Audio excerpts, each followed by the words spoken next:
aí, gente, sejam muito bem-vindos a mais uma análise visual por aqui. Hoje a gente vai dar um mergulho direto numa jornada simplesmente fascinante.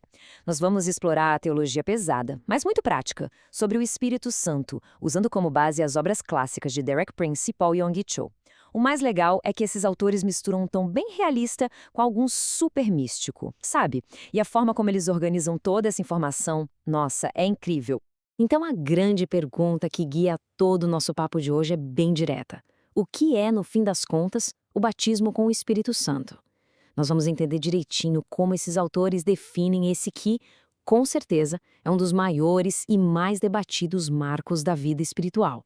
Para organizar nosso roteiro de hoje, a gente vai passar por 5 pontos rápidos. Primeiro, o conceito do batismo no Espírito Santo. Segundo, Jesus, o fogo e o vento. Terceiro, os sinais visíveis de como tudo isso ocorre. Quarto, os 9 dons espirituais. E fechando, claro, como isso tudo serve de equipamento para a igreja de hoje. Bom, começando pela seção 1, o batismo no Espírito Santo e o conceito por trás dele. Olha só que interessante. O autor Paul Yonggi Cho faz uma distinção super nítida no livro dele. Ele diz que a regeneração é a garantia da vida eterna, né? A salvação de quem crê. Já o batismo no Espírito Santo, bom, isso é diferente. Não é nascer de novo. É, na verdade, um revestimento totalmente prático. É aquele momento exato em que a pessoa recebe um poder sobrenatural focado na mão na massa, ou seja, na execução de ministérios e no serviço direto aos outros. Partindo agora para a seção 2, Jesus, o fogo e o vento. E como é a mecânica da coisa? Para a gente entender como essa mecânica funciona na prática, os textos trazem uma citação absolutamente crucial lá do Evangelho de Lucas. E o ponto-chave aqui é: Jesus Cristo é o agente ativo. É ele quem assume o papel de batizar a galera com o Espírito Santo e com fogo. Então não estamos falando de uma força impessoal solta por aí, mas sim de uma ação direta que vem do próprio Cristo. E os símbolos que a literatura usa para descrever isso são fantásticos. O fogo, por exemplo, ele não é só uma centelha gigante de poder, mas representa o consumo do que é ruim, a purificação de quem está recebendo, sabe? Aí tem o vento, que vem da palavra pneuma. Ele ilustra aquela força irresistível que a gente não vê, mas que age como um verdadeiro fôlego divino. E para equilibrar tudo, tem a pomba. Ela garante que, mesmo com esse poder todo que chega a ser estarrecedor, a presença continua sendo humilde, gentil e muito pacífica. Vamos para a seção 3, sinais de como ocorre. Quais são as evidências práticas?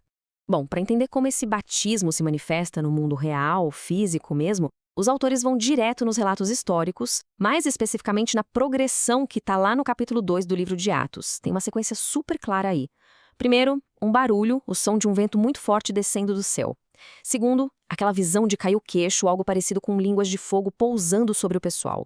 E tudo isso culmina na terceira etapa, que é apontada como uma evidência física imediata, que é falar em outras línguas. É um processo passo a passo, né, e de altíssimo impacto sensorial. E isso nos leva à seção 4, os 9 dons espirituais.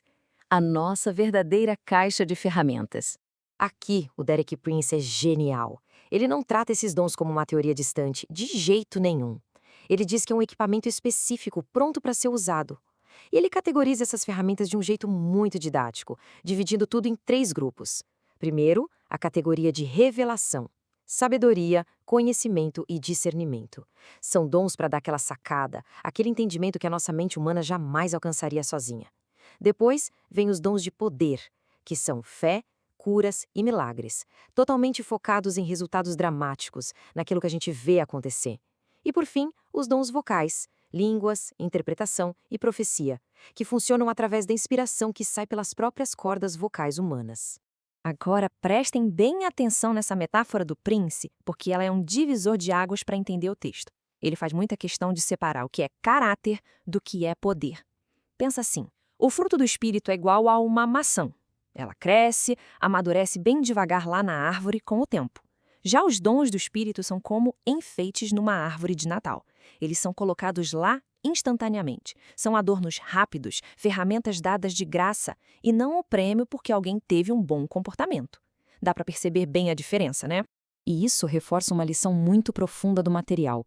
Os dons do Espírito Santo não são brinquedos, eles são ferramentas. A lógica faz todo o sentido. Essas manifestações não existem para dar showzinho ou para alguém se exibir. Longe disso. Elas são instrumentos utilitários com um foco muito claro: construir, consertar e edificar todo o grupo. É por isso mesmo que o texto bate na tecla de que o Espírito distribui essas manifestações de graça de forma totalmente individual. Cada pessoa recebe exatamente as ferramentas que precisa, alinhadas direto com a sua vocação e com o que precisa fazer. Nada de padrão de fábrica aqui.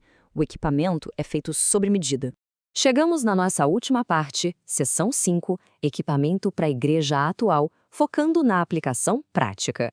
Mas aí fica a dúvida, qual é a real utilidade desses dons tão antigos no nosso mundo moderno? Bom, a posição teológica dos autores é super firme. Esses presentes sobrenaturais nunca, em momento algum, foram aposentados. Eles continuam sendo um equipamento espiritual completamente vital e essencial, projetado para acompanhar a vida cristã até o retorno de Cristo. Ou seja, não estamos lidando com peças de museu, mas com algo para agora, para o dia a dia. Só que o Derek Prince levanta uma bola muito importante sobre as nossas práticas modernas. A grande crítica dele é que hoje em dia o pessoal costuma operar demais só na esfera do natural. A gente acaba dependendo loucamente da educação humana, de metodologias e do ambiente social para resolver problemas. E com isso o que acontece? Acaba se esquecendo de acessar toda essa imensa graça e esse poder sobrenatural que estariam ali, super disponíveis. Para a gente fechar nossa exposição de hoje, eu deixo essa provocação no ar. Será que o caminho daqui para frente vai continuar sendo traçado só na base da força e do intelecto humano? Ou a gente vai ver uma redescoberta, uma volta dessas ferramentas sobrenaturais detalhadas nas Escrituras? É um contraste de cair o queixo entre o limite do nosso esforço natural e a promessa de uma capacitação divina tão intensa.